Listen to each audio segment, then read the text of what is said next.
Hey, good morning, good afternoon, good evening, everybody. Welcome to this episode of the Note Closer Show. As always, Scott Carson, your host. Excited to be here doing a special afternoon live edition of the show. Today's topic is all about to call or not to call. That is the question. All right. I get phone calls all the time. I hear this all the time on our workshops. I also hear this at events and conferences. And it comes down to the fact of people saying, I want to make phone calls. I want to have that interaction with borrowers. And my overwhelmingly serious opinion about this is no, you don't. And most of the time, you don't want to be talking to borrowers on the phone. You are not an expert, right? Unfortunately, we have a lot of people that you can screw some stuff up because they think they want to be cool about it. I had a couple phone calls this morning actually from borrowers. Like, oh my God, I got a phone call from a letter I sent out. And think about this. If the borrower is getting letters from the servicer, they sure as hell know that they're behind. Most deadbeat borrowers know that they're behind. And when they get a letter or a phone call from somebody else, they think it's an opportunity often to help stretch it out. Now, yes, that's not always the case. Some borrowers like, hey, I want to stay in my house. Yes, what I got to do to stay there. I want to start paying. All that good stuff, okay? We have about a 60% result when we send out. But we have a decade of experience. Like, I'm not going to turn it over to my new person here in the office and say, hey, you call back, you call the borrowers. Holy crap, she's not going to know what the hell to do. If you're brand new, you're like, what do I do? What do I do? I'm like, if you have to ask, what do I do? Then you should not be calling. That should be the first rule. If you don't know what you're doing and you ask, what do I need to do? That's the first sign. Okay. Now, I hate kind of doing this, but there are things that you have to do. You have to, read the rights. Hey, I'm a debt collector trying to collect a debt. Any information I used today in this call will be used to obtain, that debt. You've got to say that. If you don't say that, you're in violation. All right. Secondly, if you get like the wife or the spouse or the girlfriend or the fiance or the brother, or friend, whoever, if you don't actually get your borrower on the phone and you haven't gotten a release of authorization to release information to that person, you're actually in violation as well. Okay. You're totally in violation. You can't do that either. That's the big no-no. And a lot of people are like, oh, I'm just going to start talking to people. And what do you have to do to prove authorization? Well, there should be a signed form. It's like if you're doing a short sale, that's the first thing you have to send into the bank is get the banks you give permission to talk to you. Okay. Then of course you're verifying Social Security, maybe not the full Social Security, but the last four. Verifying birthday, verifying the address of the property. Those are things you have to ask just about every time. Okay. Another thing, you've got to be careful about stepping in because you can have too many chiefs, not enough Indians. Sometimes you just need to be an Indian and shut up and not say anything and let the professionals handle. That would be my overwhelming advice. Turn it over to the professionals, the people that you're paying to do this, the servicers, your special servicers, the people that have experience doing this. If you're brand new, you don't need to be calling. You're not going to do anything better than the professionals can. All you're going to do is end up causing grief because at some point, if that bar is smart enough and you've not read the Miranda, that or you're in a state that requires you to be licensed or your service to be licensed to talk to them in some cases, that opens up a Pandora's box. Plus, they can often use what you say against, they can say, well, so-and-so said I could do this when they call the servicer or the servicer calls them, or special servicer calls them. So then you have technically a note triangle, not a love triangle, a note triangle out there as well. So, and that can delay negotiations, trial payment plans. That just is not a fun thing to do. So my big advice is if you're not prepared and you're like, what do I say? What do I say? If you're asking that, you should not be doing it. Okay. Now, there's nothing wrong with sending a letter out to the borrowers. I think that's a good thing, but you should obviously have information in there of where they can get a hold of somebody. And that should either be to your servicer, all right, or to your special servicer, to your attorney, the foreclosing attorney you've got in mind to handle that. You don't want to be involved because if you're involved, now you slow everything down. Now, there's some people like, well, Scott, I want to be involved. I want to get a letter out or something like that. in the first week or two because my servicer takes, or the seller servicer takes forever to do a transfer. I get that. It's fine. I understand that. You still got to say, you can confuse the borrower more so than you expect, because you still got to say, hi, license, I'm trying to collect on a debt. Any information provide can be used to collect that debt. You still got to issue that. You still got to get approval, authorization. You can't say if they're shy, oh, my mother's sick. I still got to get something. Can you fax that in? Can you email that in to me? That authorization to release information to that one party. That's a big no-no. Okay? Reason you want that, it's a CYA, cover your ass. You don't want to be, have to show up. Oh, did you release information to a stranger, a third party? You don't want to do that. Okay? I had supposedly a tenant call me. They'd gotten some letters. They tracked down the lender and like, hey, I know my landlord's not paying the mortgage. And I'm like, I'm sorry, sir, I can't release that information. I appreciate that. If and when we are foreclosing, I don't know. If we are, I can't release that information to you, whether he's on time or not on time. What I can do is, if you'd like to, shoot me an email with the information. It comes to the point where we can actually talk. Then I'll give you a phone call. Okay? But you can't release information. You end up screwing too much stuff up that your attorney's doing, because you want to hold that fire on. You want them dealing with your bulldog, not with your chihuahua. Because most of you are chihuahuas when it comes to talking. A lot of talk, but then when somebody's in it, you're going to cower behind, oh my God, I don't know what to do. I'm scared. Okay.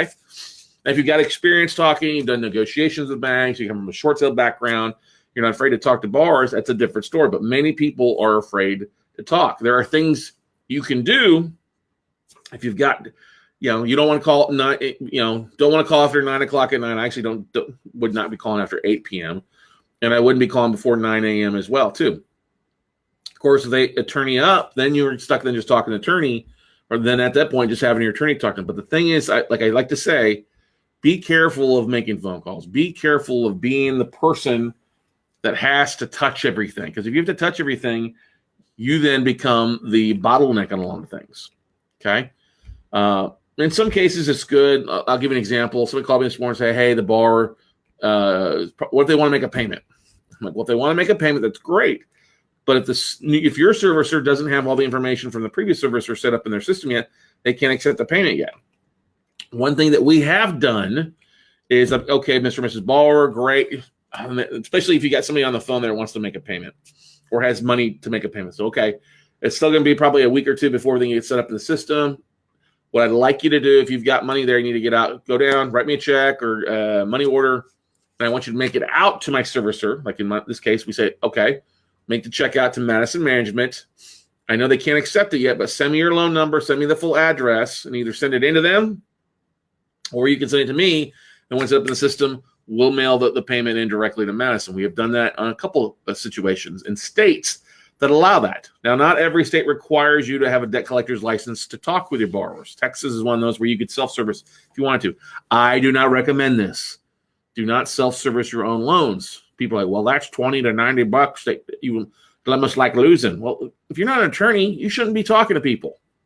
Okay?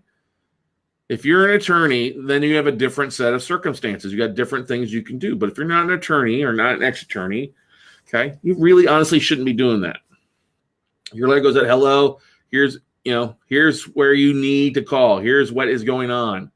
Very informational aspect of them. You don't want them to call your email. That should be the last person they call. You want them calling the servicer or your attorney.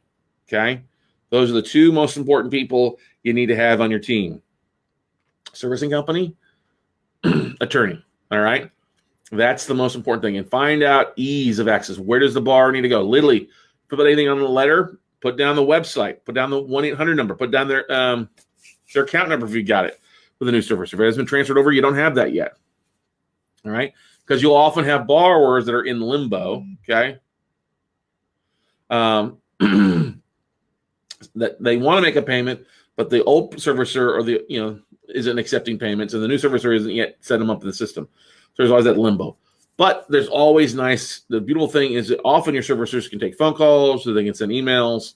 Hey, we talked to such and such borrower. That's the thing. The most critical time is the time that you buy, between the time that servicing gets transferred. That can be 2 weeks to a month sometimes. And so you've got to be very careful with that. Otherwise, you could be stepping in poo. and you don't want to do that. All right.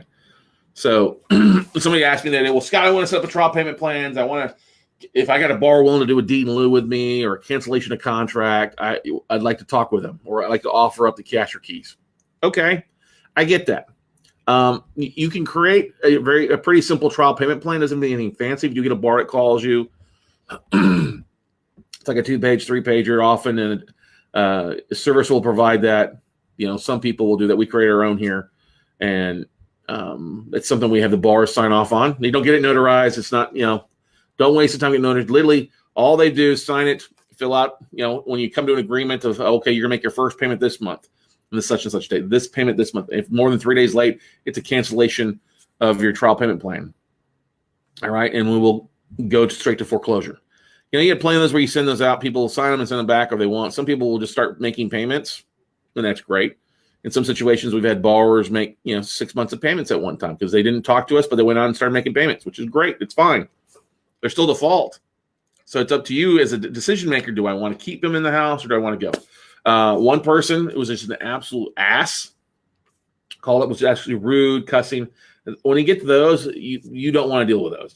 That's the time to definitely not waste your time with them, and then turn those over to the server. Say, listen, I will not talk to this person. Go ahead and let's get that eviction letter. Let's get that cancellation of contract letter written and sent out, or that 30-day demand letter with exactly what they owe, and move on from there. So that's a couple things I would highly recommend you look at doing when you're buying assets, because that's the thing. To call or not to call, that is the question. And in most situations, you should not be calling. Let the experts do it.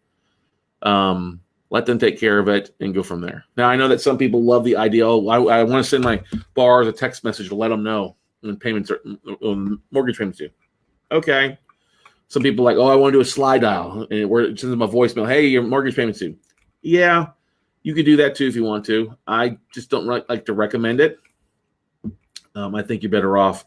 Look, we're all adults here, and if you have to do extra work to get the borrower to mail a payment and be productive and stay in their house, then they probably should not be in the house to begin with. For those that are watching, I know we see some people watching, viewers out there. Questions? What kind of questions do you guys have regarding borrower reach out? All right. I am a big advocate in sending out letters. I'll send a letter out, hey, hello, my own hello letter, because that should be done anyway, because the seller should provide a hello letter. Sometimes the sellers aren't doing that, especially on a lot of contract for deed. Sellers aren't providing those hello and goodbye letters. They're just not doing it. So your servicer, it needs to see that so they can identify, okay, how do I need to edit my hello letter? So like Madison is always, hey, do you approve our hello letters? And I'm looking at, yep, NAA or whoever the servicer is, FCI, Land Home, sending letters. Do you approve these goodbye letters? Yep, those are accurate information. Who they need to talk to, when they can call, payment arrangements, that kind of stuff. That's a transition letter. If you've ever had a mortgage, if it's been sold, you got a hello and goodbye letter. Bye-bye. Thank you for not buying. You can now not pay this guy. Hello. Thank you for not paying that guy, but you can now pay me. So in some situations, you'll buy a note and the servicers have goofed up on the payment history and it's a performing note. They've been paying on time. Or maybe they're still behind a year because they were behind by 2 years. Now they got back up, but they're still behind, but they've been paying on time for the last 12 months. At that point, you can almost, adjust some things and turn it into a reperforming note and sell it off at that point. We're starting to see people starting to buy performing notes that have been paying for 6 months, not full 12 months. Okay. So keep that in mind. It's important.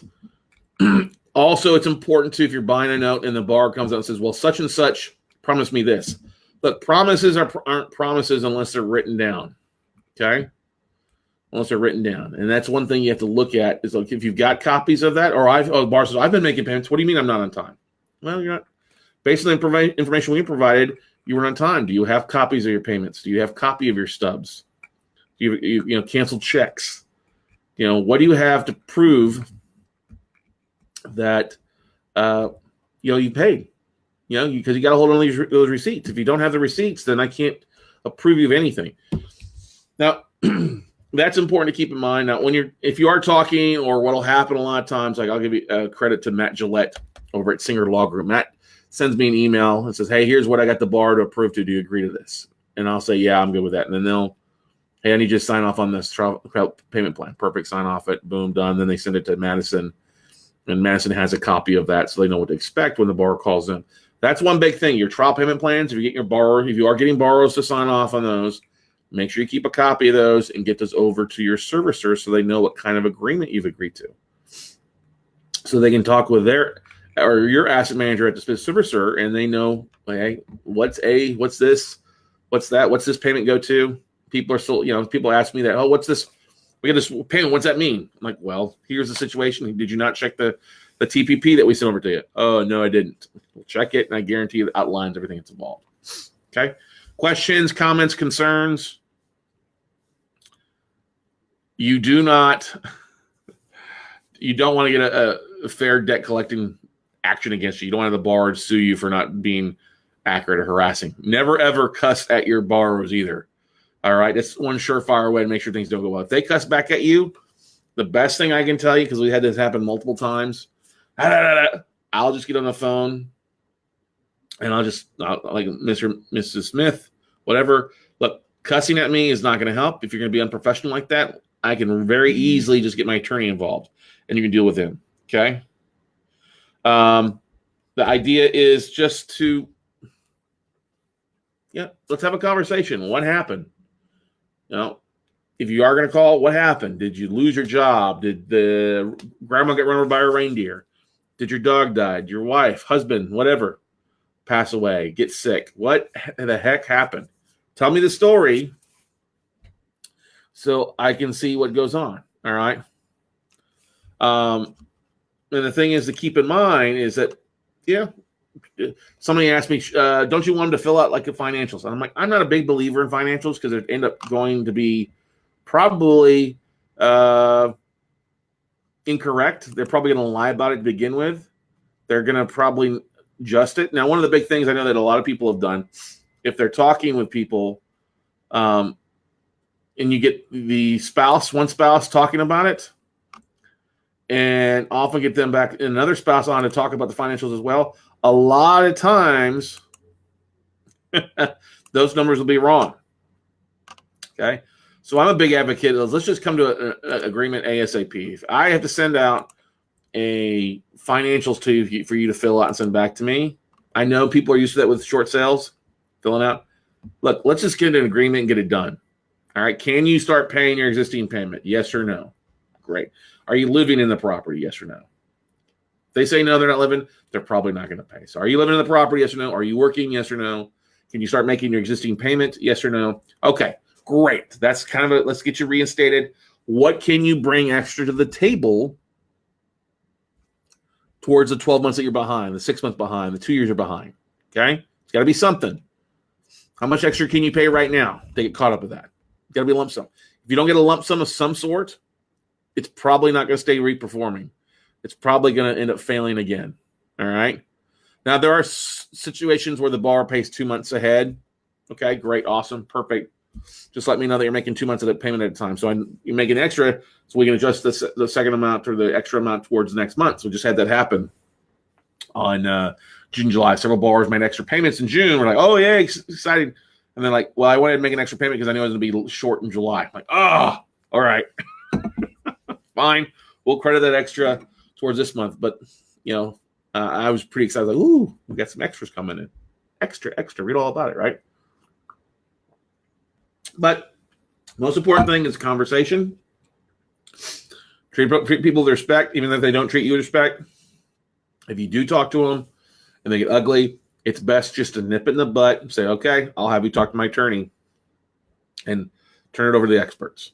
Because your time is worth a lot more than what you're doing. Especially if you're working full-time another job, you shouldn't be calling all. You don't have the time to do it. Trying to do that in between lunch breaks or after hours or before hours is not a smart thing to do, everybody.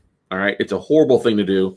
And, again, you can end up in a lot of trouble if someone gets word of it. I know I've heard of situations where people were calling and stuff like that, and they had a bunch of assets in an area, and one person found an attorney, and the attorney went out and found other borrowers that were default, and he went out and got all the other people to sign up trying to fight you, and then you're in court doing something that you shouldn't have been doing to begin with, just trying to save $90 or $100 on the front end. So having asset managers at your servicers, special servicing guys or gals to make phone calls on your behalf to do the bar reach out is what you want. Now, there's nothing wrong with getting on the phone with the asset managers and having a weekly conference call every 2 weeks. Hey, what do you need? What are you missing?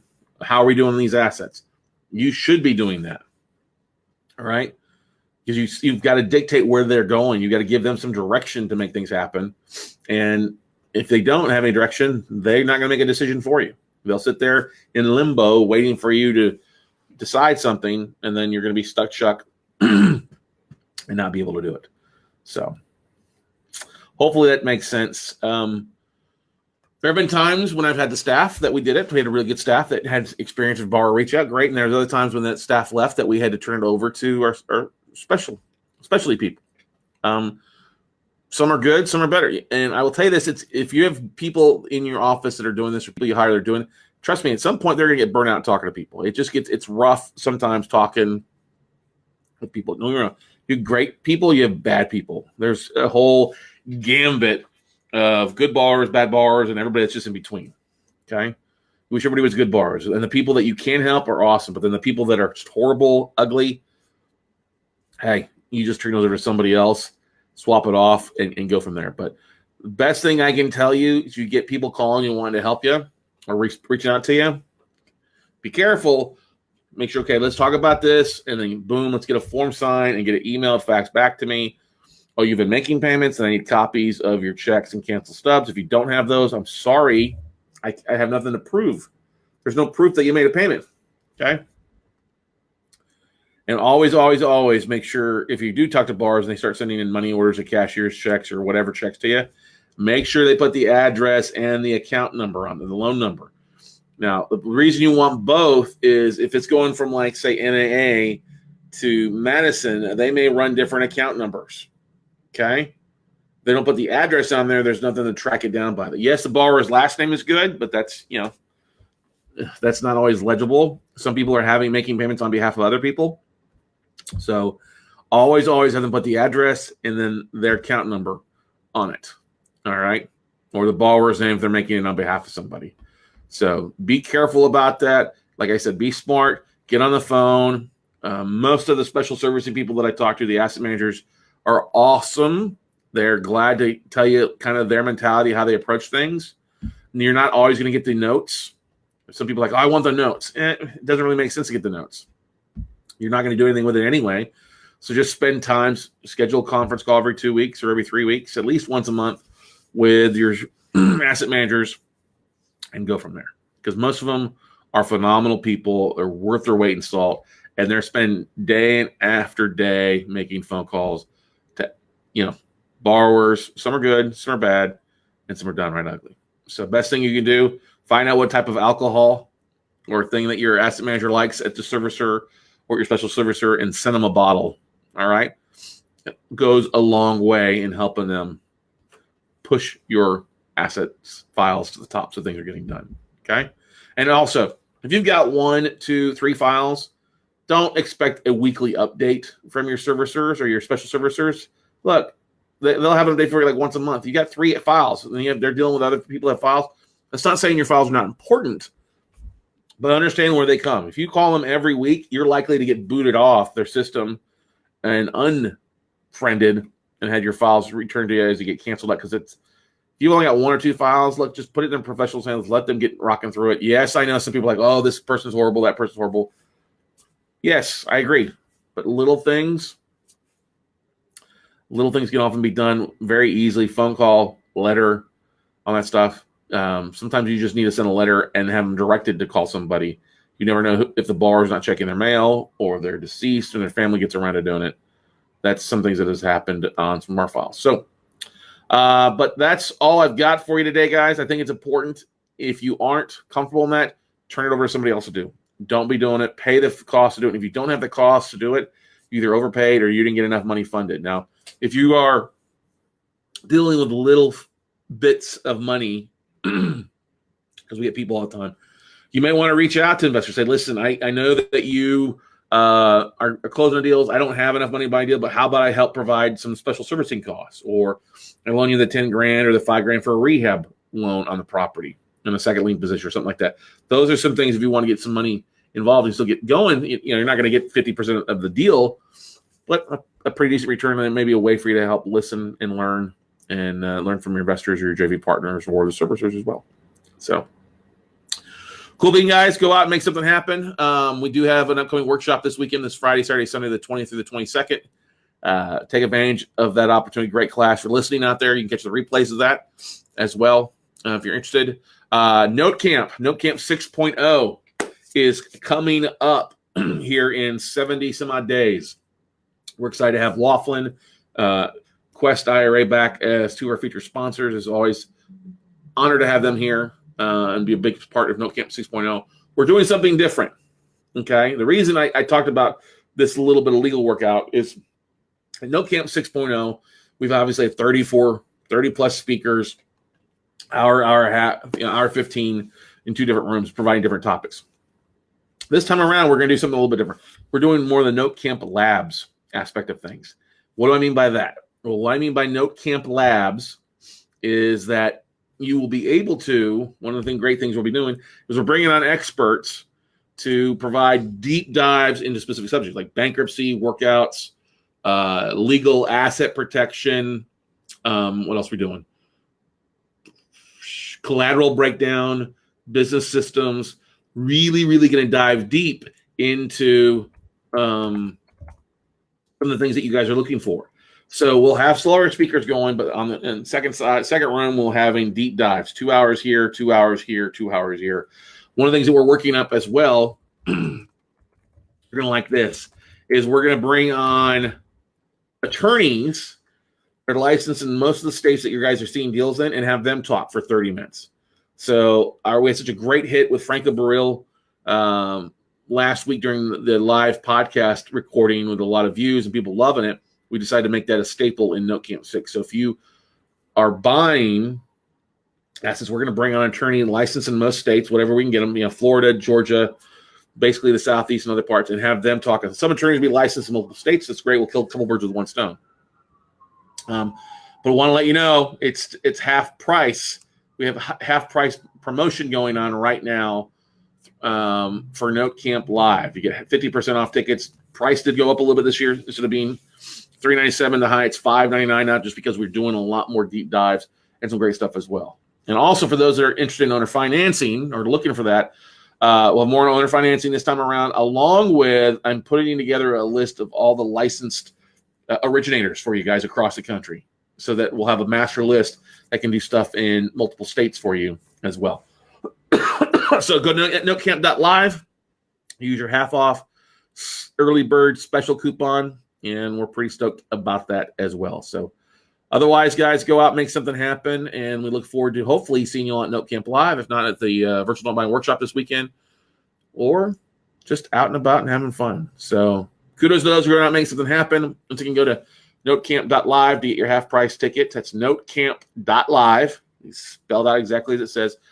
Normal ticket price is $599. Right now, it's 50% off that. So $299.50 for a half-price ticket. So have a great day, and we'll see you all at the top, everybody.